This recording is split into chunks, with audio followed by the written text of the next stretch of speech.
Did you know that 95% of English learners say that they lack confidence when answering questions in English? Do you want to sound more confident when you answer questions in English at work, for example, in a meeting with your team or with your client? Then you need these 10 useful phrases. Welcome back to English for Tech Professionals, the channel where we help you speak English with confidence at work and beyond.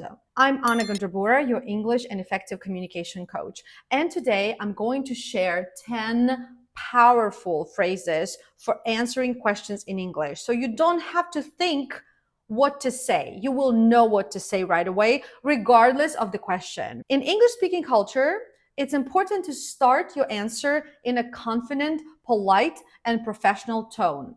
And the phrases that we're going to cover in this video are perfect for that. Phrase number one that you can use when answering any question is great question. In professional English speaking culture, it's a good idea to show appreciation before you answer the question. And it's not only in business, in life in general as well. Let the person know that you not only heard the question, but you are excited to answer it.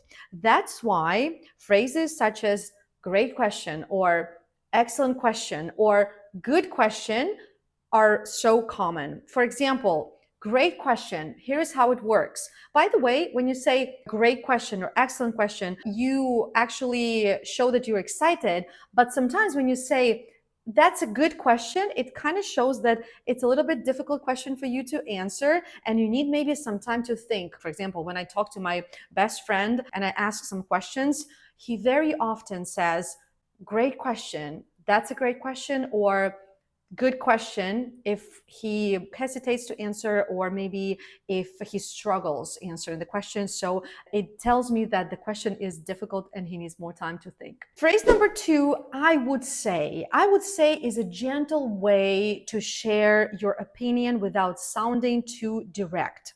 It's also a great filler phrase that buys you some time to think about the answer. For example, I would say the biggest challenge for our team is time management. I would say, right? Again, you can use it for any question, for any answer. Phrase number three is in regard to your earlier question. Now, this is very business oriented. This phrase helps you circle back to something you didn't cover before. Go back to something you didn't cover before. It's a very useful phrase for those situations when you get multiple questions, many questions at the same time, and you answer them out of order. And this is when you say, in regard to your earlier question, yes, we will share the recording tomorrow, right? Yes, in regard to your earlier questions, concerning your earlier question. Phrase number four, I'll get to that in a bit, but first, this is a great phrase for managing people's expectations.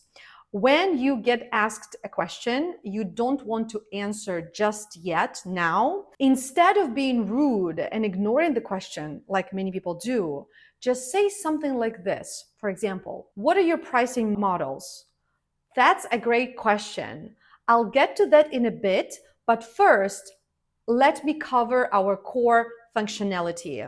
It's perfect for a client interview, for a client demo. Phrase number five, to answer your question. Now, it's another clear and professional phrase that you can use when you want to be direct. For example, to answer your question, yes, the app will be available on iOS. Now you can share in the comments if you have learned any new phrases and which of the phrases that you have just learned you want to start using right away. Phrase number six, my best guess is. Now, this phrase helps you show honesty when you're not 100% certain about your answer. You can simply say, my best guess is that the update will be ready next month.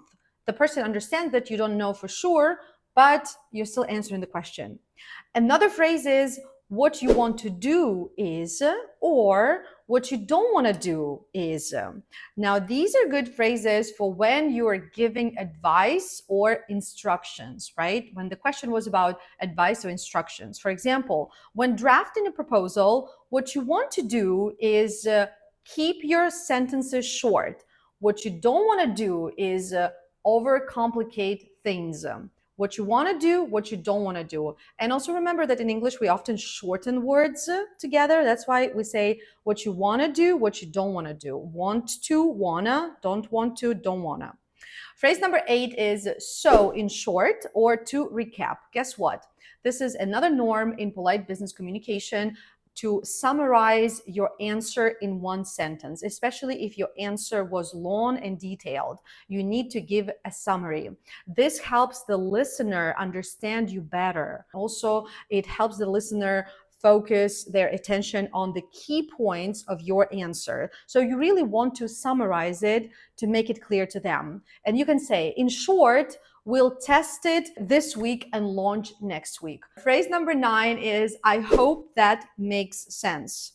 I hope that makes sense is a polite phrase to check in with your listener and make sure they understand you or they understood you. I hope that makes sense.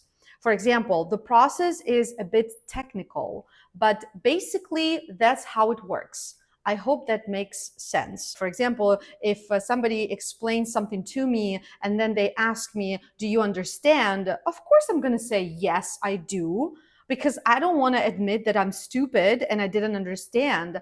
That's why in English, we avoid asking the question, do you understand? If we want to check understanding, like if you want to check if the person follows you, right? That's where you say, I hope that makes sense, because this phrase is not direct. If it doesn't make sense, it's easy for me to admit it, because the way the sentence sounds is not about me. It's impersonal. Never ask your, God forbid, client, do you understand? Especially when you are delivering a technical demo and your client is not super technical. Don't ask them, do you understand? Just say, I hope that makes sense. And if it doesn't make sense, they will admit that.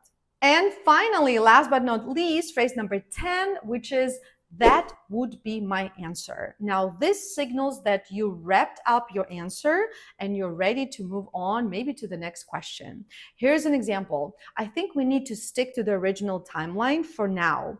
That would be my answer. So you are signaling, you are giving them a signal that you are done talking about this and you can move on to the next question. They can ask you the question, or you can just move on to the next item of the discussion, right? That would be my answer. So if you ask me if this is all I have to share in today's video lesson, I'm going to say, yes, this is all I have to say.